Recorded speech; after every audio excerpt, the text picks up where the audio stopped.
guess Fozzie Tuesdays, or Fozzie Tuesday in Te Reo Māori. And it's fair to say that the All Blacks coach was pretty chuffed at the government's decisions in today's Zoom meeting. Look, obviously we're delighted that there's been movement on the quarantining. It's when you look at the facts, if the Wallabies are able to come in on say a Wednesday. Unfortunately, Ian's Waikato internet was playing up, but after quickly fixing the connection,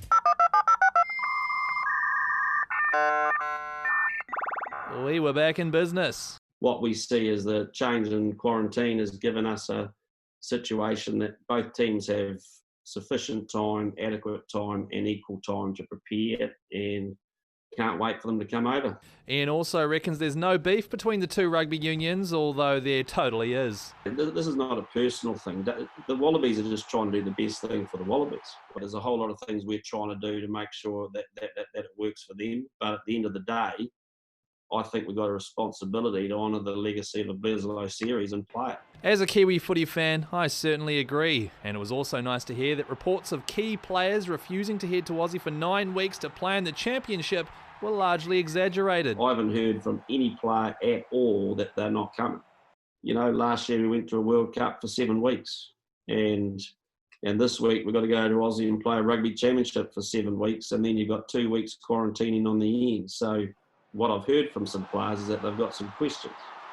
And that's a completely different thing and purely natural. A purely natural question was then asked as to how confident he was he'd be able to take over a full-strength side. I look absolutely confident. But bear in mind, and I haven't gone around and spoken to 35 players yet, but are we confident we'll take a, if not 100% proof, pretty close yes I am. Chris Key, CGW News.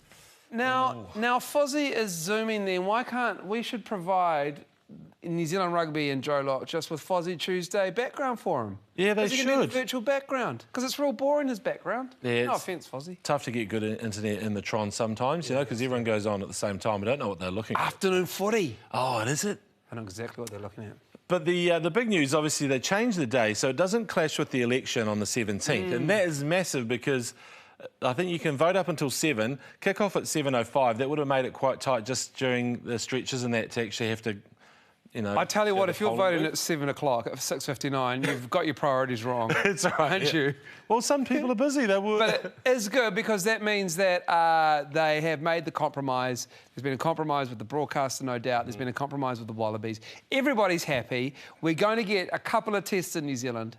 Yay! And you don't need to even watch the first 2 hours of the election coverage unless it's on Prime. Yeah, that's must-see TV. That's the best. That's great. And then you'd want to watch the rest of it afterwards. Yeah, of course, as well. But now you can, because the Prime coverage will be probably Sky News. I don't know where it is, actually. I don't know what the coverage is. Have we got any coverage? It doesn't involve us. It's Eric Young. Eric. It's Eric Young by himself, isn't it? And I would watch that for hours. With the background of Ian Foster. He is superb. Eric Young is the quintessential broadcaster. Oh, and he doesn't wear anything underneath, I understand. Love you, Eric.